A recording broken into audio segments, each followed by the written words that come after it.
कह रही हो व्यामासुर? बोला बाला तो दिखता हूँ मैं। भैया भी यही कहती है।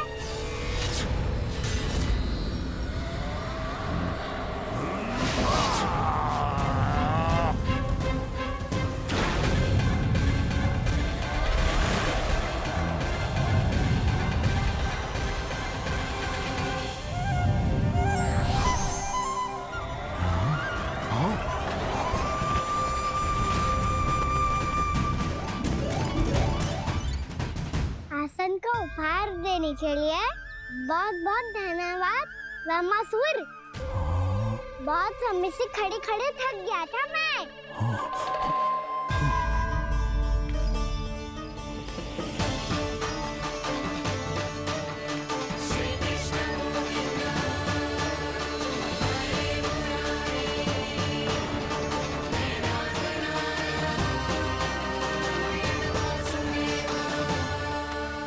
अगला अस्त्र दिखाओ ना। तुम्हारी यही जिज्ञासा आज तुम्हारा अंत करने में सहायक बनेगी मूर्ख बालक।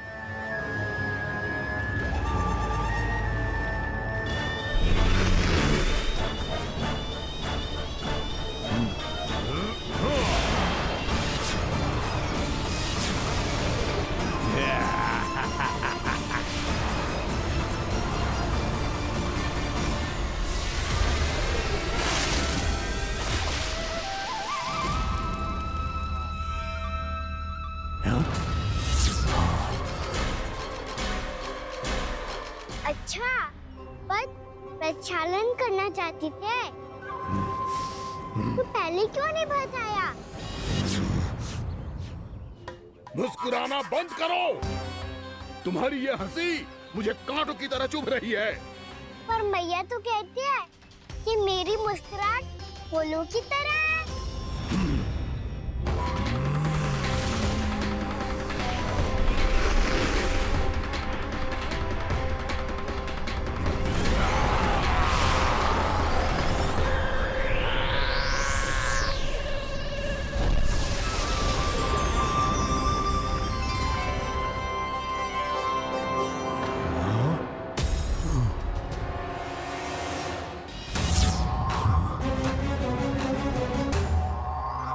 कहा था ना मेरी मुस्कुराहट बिल्कुल इन्हीं फूलों की तरह है। और तुम कर क्या रहे हो व्यामासुर? कभी आसन दे रहे हो, कभी पद प्रक्षालन कर रहे हो और अब फूल भी चढ़ा दिए। तुम मुझ पे वार करने आए हो कि पूजा करने?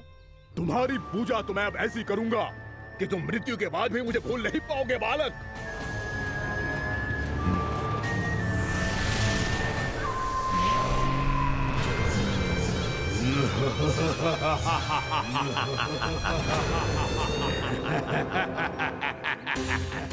कान्हा, ये चट्टान तो मुझसे हिल ही ना रही।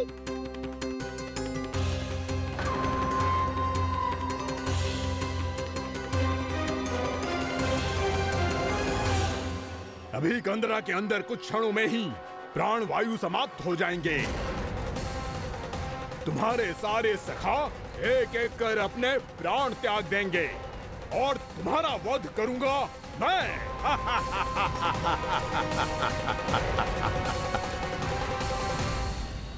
अरे सब जन बच के रहना। छलिया आया हुआ है वृंदावन में। क्या हुआ? अरे छलिया आ गया है। वृंदावन में मायावी छलिया। अरे क्या हुआ? कौन छलिया? मायावी छलिया सबको छलता है वो। हाँ, कुछ भी कर सके है वो। बहुत भयानक। अरे भानु ठहर जरा, क्या हुआ? बहुत भयानक है वो। बच के रहना सब लोग। अरे भेष बदल ले तो है वो। हाँ। क्या हुआ? छलिया है वो। अरे पूरी बात तो बताओ। रानी भाभी, रानी भाभी, कान्हा घर पर ही है ना? ऐसे भड़बड़ा क्यों रहे हो? कोई भूत देख लियो है क्या?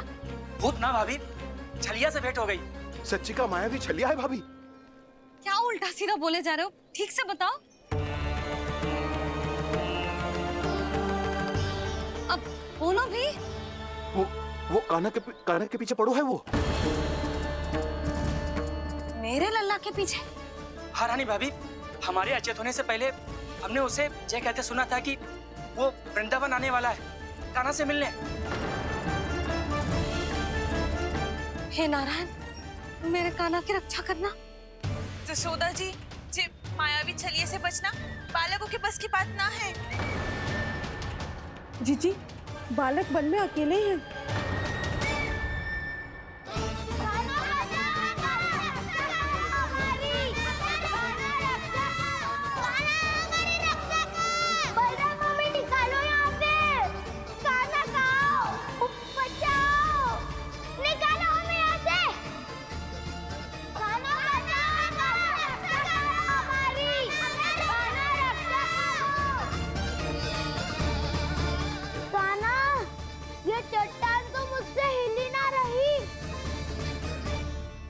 यदि मैं माया का स्वामी हूँ तो आप भी बल के स्वामी हो। ताऊ, अपनी क्षमता, अपना सामर्थ्य स्मरण करो।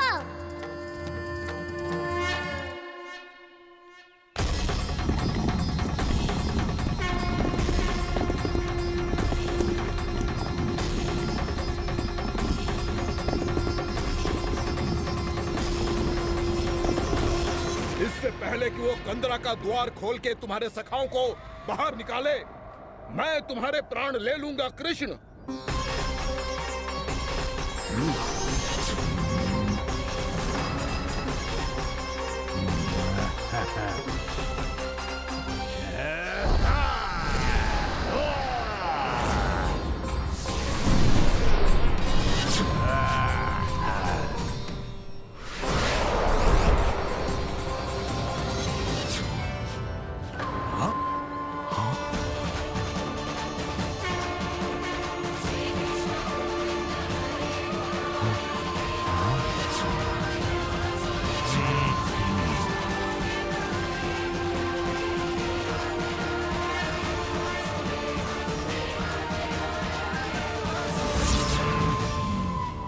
कितनी पूजा करोगे ब्रह्मासुर?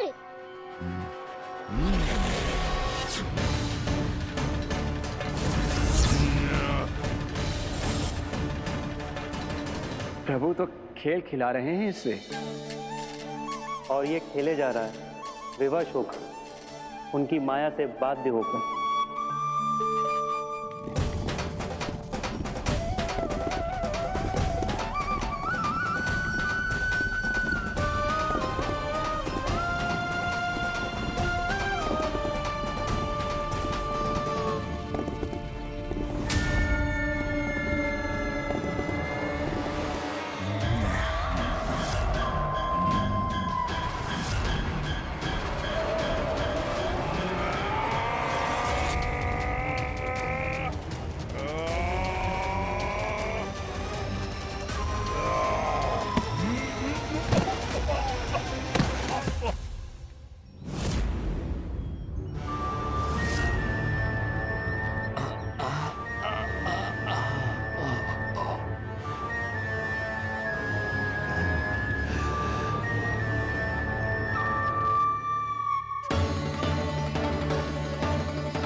जो प्रभु के सामने माया करने आया था, वो स्वयं को ही माया में उलझा हुआ पा रहा है। नारायण नारायण। लो, अब तो तुमने दंडवत प्रणाम भी कर लिया, माया भी, कथा भी उपहार में दे दी। तुम चाहते क्या हो ब्रह्मासुर? मेरी शरण में आना है क्या?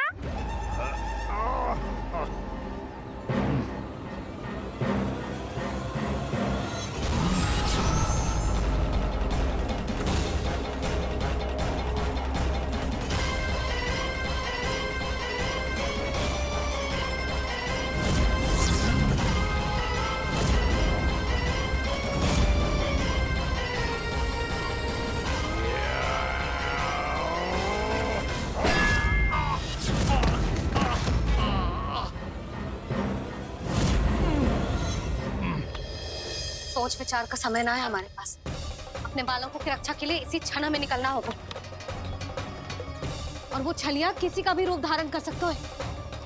सुलक्षणा तेरा, शांति तेरा या मेरा, किसी का भी रूप धारण करके हमें भ्रमित कर सकते हो। इसीलिए हमें सतर्क रहना होगा। समझ आई? चलो।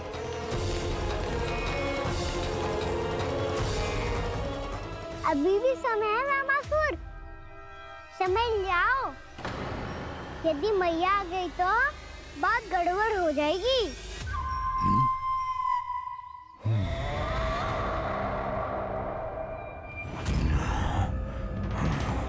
मुझसे झूठ का कोई लाभ नहीं होगा। रामासुर, स्मरण करो तुम कौन हो। मायासुर का पुत्र हूँ मैं, अपने स्वामी महाराज कंस का सेवक हूँ, और तुम्हारा हूँ मैं काल।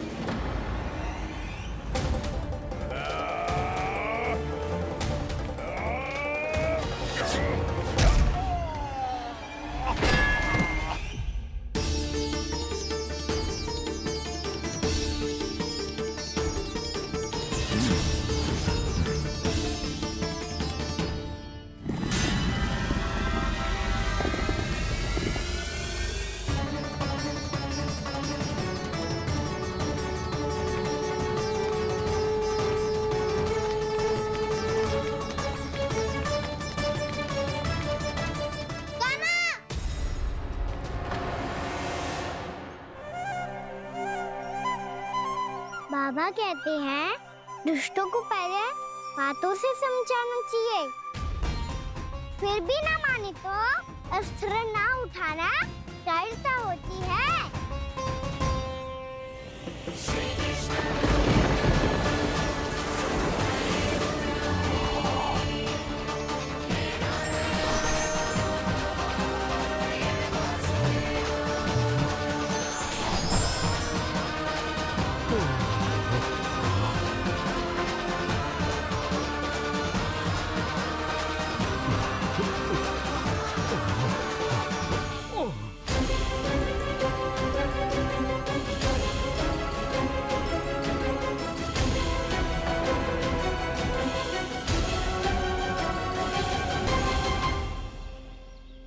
पता था मुझे, अपने बाबा के स्वरूप को हानि नहीं पहुंचाओगे। सही कही तुमने।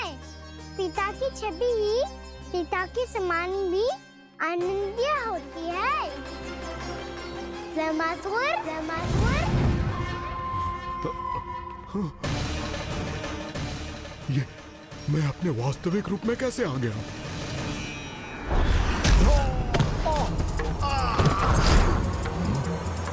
बाबा का स्वरूप नहीं लेना चाहिए था तुम्हें। मैया ने सिखाया है भूल को क्षमा किया जा सकता है, पर जानबूझ के किए गए अपराध के लिए दंड ही एकमात्र विकल्प होता है। ये बार बार अपनी मैया का नाम ले रहा है। यदि मैं वो स्वरूप लूं तो अपनी मैया पर वार नहीं कर पाएगा ये।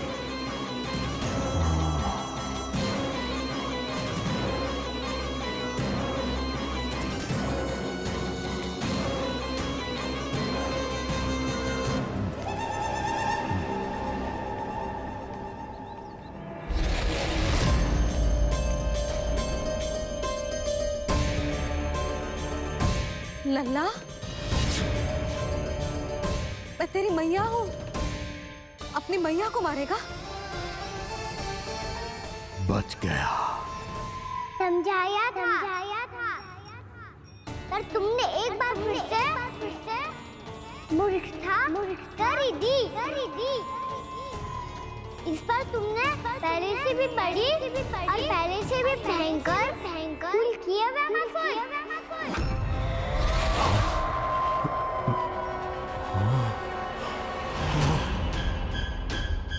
ये क्या हो रहा है मुझे? बार बार मेरा रूप क्यों बदल रहा है? ममता को समझे बिना अधिक समय तक मैया का स्वरूप हरण करके नहीं रख पाओगे रामासुर।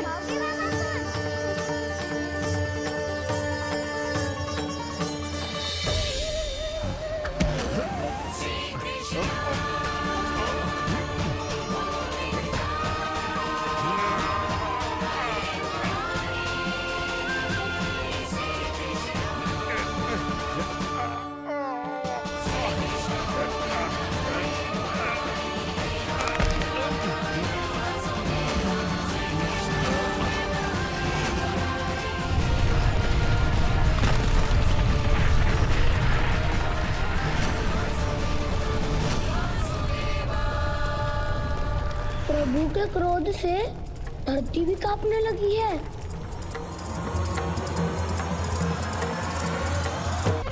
पुत्र को मारने के उद्देश्य से एक माँ का रूप लिया तुमने। ये ममता का और मेरी मैया का घोर अपमान है रामासुर।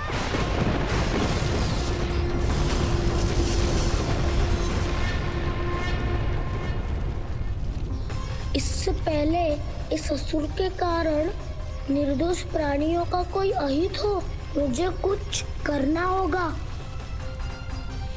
यदि मैं माया का स्वामी हूँ तो आप भी बल के स्वामी हो। दाऊ, अपनी क्षमता अपना सामर्थ्य स्मरण करो।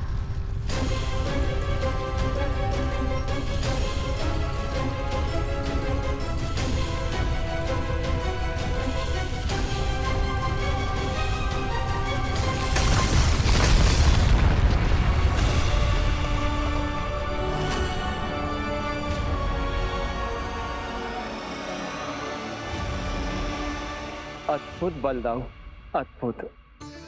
अपने बल का उचित प्रयोग करके आपने प्राणियों को हानि होने से बचा लिया और ये भी सिद्ध कर दिया कि इस युग में आपसे अधिक बलवान और कोई नहीं होगा।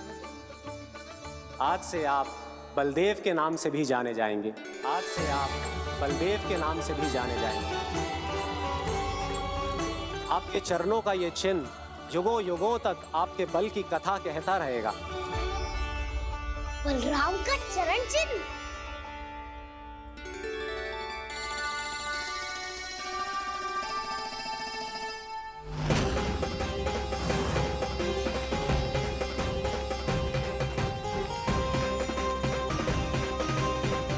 मेरी माया से आज तक कोई नहीं बच पाया है। एक बार मुझे छोड़कर देखो, फिर पता चलेगा कि मैं हूँ कौन। पहले ये तो देख लो कि मैं कौन हूँ।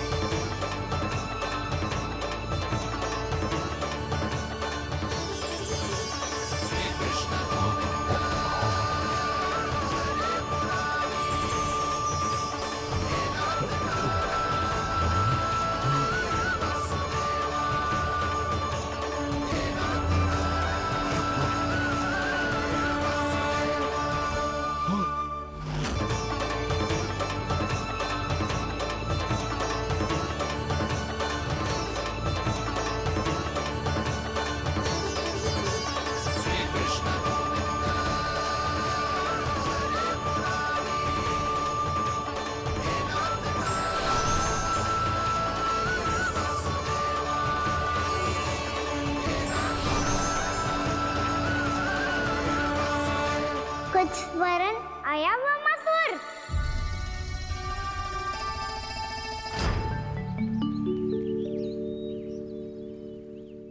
बहुत समय पहले की बात है। बहुत बड़े भूमाकर राज करते थे तुम। तुम्हें महान राजा भीमम के नाम से जाना जाता था। सब कुछ था तुम्हारे पास, पर शांति नहीं थी। इसीलिए शांति की खोज में अपना संपूर्ण राज अपने पुत्रों को सौंप कर मलय पर्वत की ओर चल दिए। अनेक वर्षों की तपस्या के बाद तुम्हारे तप की कीर्ति चारों ओर फैलने लगी और फिर सच्चे तपस्वी की धूप में तुम्हारी ख्याति से प्रभावित होकर महर्षि उलट तुमसे भेंट करने आए। राजा भीमरथ, आपने ईश्वर की प्राप्ति के लिए सब कुछ छोड़ दिया, पर अपना अभिमान नहीं छोड़ पाए। इसीलिए मेरे आगमन पर सम्मान के साथ खड़ा होना तो दूर, मेरा अभिवादन भी नहीं किया। अभिमान तपस्वी का गुण नहीं होता है राजन, अभिमान राक्षसी गुण है। इसलिए मैं आपको श्राप देता हूँ कि आप अगले जन्म में एक राक्षस के रूप में जन्म लेंगे, एक राक्षस के रूप में जन्म लेंगे। मुझे क्षमा कर दीजिए महर्षि, मैंने जानबूझकर आपका अपमान नहीं किया है। मैं तो यहाँ पर शांति की खोज में आया था।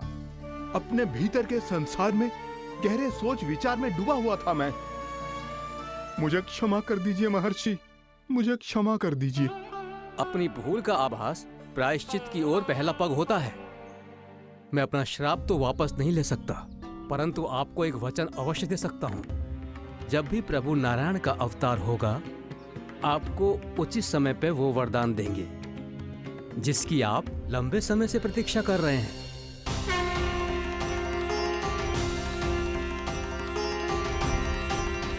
प्रभु, आपने मेरी आंखें खोल दी। अब मुझे पता चल गया है कि आप कौन हैं और मैं कौन हूं। इसलिए आप मुझ पर कृपा करके अपने चरणों में स्थान दे दीजिए। मुझे वो शांति प्रदान कीजिए जिसकी खोज में मैं वर्षों से भटक रहा हूँ। शांति तो मोक्ष में ही है, इसीलिए मैं तुम्हें मोक्ष का वरदान देता हूँ।